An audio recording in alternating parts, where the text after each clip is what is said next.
Investing in stocks as a teenager may seem daunting at first, but it can be an incredibly rewarding and educational experience. With the right knowledge and approach, you can set yourself up for financial success in the future. Hey, welcome to Stock Market Mate. Today we'll dive into a step-by-step guide on how you can invest as a teenager. If you're interested in that, then stick with us until the end of this video. Do consider subscribing to the channel and give it a like to help us beat the YouTube algorithm. If you're done with that, then let's get started. What are stocks? Stocks can be understood as pieces that represent ownership of a fraction of a company. When a company sells stocks, it is essentially selling ownership shares in the company. For instance, if a company has a total of 1,000 outstanding shares and you own 100 shares, you possess 10% ownership of the company. Similarly, if you own only 10 shares, you would have a 1% ownership stake in the company. Companies issue stocks to raise funds for their business operations. While there are many companies that are not publicly traded and do not have stocks available in the stock market, the ones you are likely familiar with are public companies that have shares traded in the general stock market. Now let's move on to understanding the two ways to make money from stocks. In summary, there are two primary ways to make money from stocks. The first method is through dividend income, and the second is through capital appreciation. Allow me to explain each of these in more detail. Number 1. Dividend income. They may distribute a portion of their profits to shareholders in the form of dividends. Dividends are typically paid out regularly, such as quarterly, and the amount you receive depends on the number of shares you own. This provides a steady income stream for investors. Number 2. Capital appreciation. Another way to make money from stocks is through capital appreciation. This occurs when the value of your stocks increases over time. If you purchase stocks at a certain price and their market value rises, you can sell them at a higher price, thus earning a profit. Capital appreciation is influenced by various factors, including the company's performance, market conditions, and investor sentiment. By combining dividend income and capital appreciation, investors can potentially generate returns from their stock investments. It's important to note that stock prices can also decrease, resulting in potential losses, so careful analysis and monitoring of investments are necessary. Compound interest. Compound interest is a fundamental principle in stock investing. It involves earning interest on both the initial investment and the accumulated earnings. This compounding effect magnifies returns over time, as the reinvested earnings contribute to a large base amount, generating even more returns. The key to maximizing compound interest is allowing your investments to grow over an extended period. The longer you stay invested, the greater the compounding effect and potential returns. The snowball effect. Investing in stocks at a young age can result in substantial long-term growth. Historical data demonstrates that stocks generally appreciate over time, allowing you to take advantage of compounding growth. Here's an example to illustrate this. If you invest $100 today and earn a 5% return in the first year, you would have $105. In the second year, another 5% growth is not just applied to the initial $100, but to the accumulated amount of $105, resulting in $110.25. Although the difference between $5 and $5.25 might seem insignificant initially, the power of compounding becomes evident over time. By continually earning interest on your previous earnings, your investment can grow significantly. This snowball effect amplifies over the years, leading to substantial growth in your investment portfolio. Finding your investing strategy. Different investing strategies align with various goals. While this slide oversimplifies the concept, there are essentially two main ways to invest: growth or value investing and dividend or passive investing. Number 1. Growth or value investing. This strategy is typically favored by short-term investors who actively engage in the market, frequently trading stocks. They aim to identify undervalued companies with significant growth potential. By closely monitoring the market and making timely trades, they seek to maximize their returns. This approach requires active involvement and constant research. Number 2. Dividend or passive investing. Long-term investors prioritize building generational wealth by holding investments for extended periods.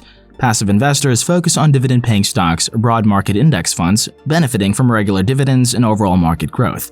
This approach requires less active management, allowing investors to focus on increasing income and investing more.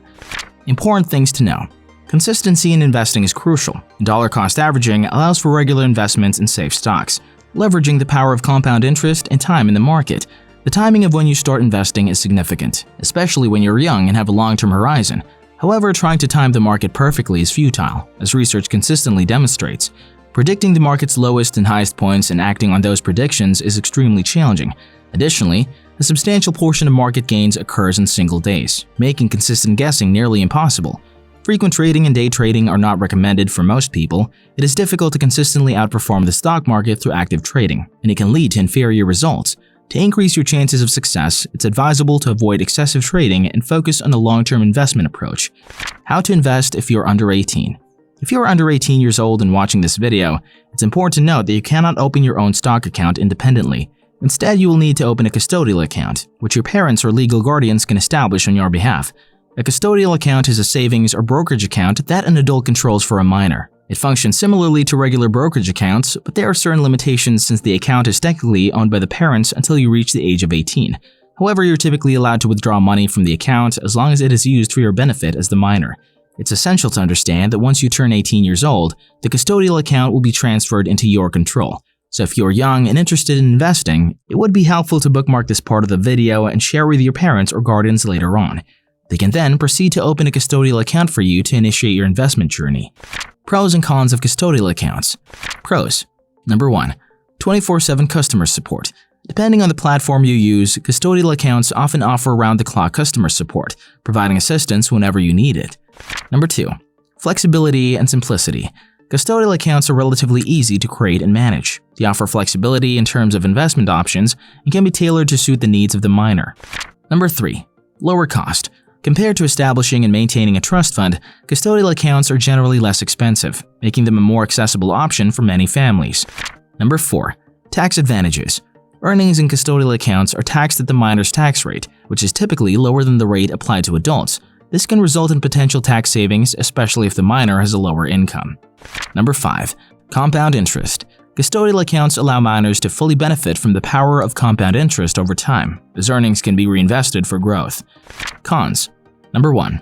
Financial aid implications. Having a custodial account with substantial funds can potentially affect the minor's eligibility for financial aid or government assistance. The value of the account may be considered in determining eligibility, so it's important to be aware of these implications. Number 2. Irreversible deposits. Once funds are deposited into a custodial account, they become the property of the minor and cannot be easily reversed or reclaimed by the parent or guardian. Number 3. Fixed account beneficiary. The beneficiary of the custodial account cannot be changed. The minor designated as the beneficiary at the account's inception remains the beneficiary until they reach the age of majority. The 2 types of custodial accounts. Number 1. UGMA or Uniform Gift to Minors Act. This type of custodial account applies specifically to financial assets such as stocks, bonds, and mutual funds. It allows parents or guardians to gift or transfer financial assets to a minor, who becomes the account's beneficiary. The assets held in the UGMA account are managed by the custodian until the minor reaches the age of majority, which varies by state. Number 2. UTMA or Uniform Transfers to Minors Act encompass both financial and physical assets. In addition to stocks, bonds, and mutual funds, UTMA accounts can include assets like real estate, jewelry, and art. The custodian manages these assets for the minor until they reach the age of majority as defined by state law. Option for teenagers that want to invest. To get started in investing, if you're under 18, you'll need your parents to open a custodial account for you. There are reputable platforms like Charles Schwab, Vanguard, TD Ameritrade, M1 Finance, and more where you can open a custodial account. For young investors, it is generally recommended to buy and hold safe long-term securities such as S&P 500 ETFs. These investments provide exposure to a diversified portfolio of stocks and have historically shown growth over the long term. Well, that's about it for today's video. We encourage you to continue learning about investing, explore different resources, and seek guidance from trusted sources. By developing a solid foundation of financial knowledge and adopting a responsible approach to investing, you can pave the way for a bright financial future. If you found this video helpful, please like, share, and subscribe to our channel for more valuable content on personal finance and investing. Thank you again for watching, and we'll see you on the next one. If you enjoyed this video, you're going to want to watch one of these 2 videos right here. Enjoy!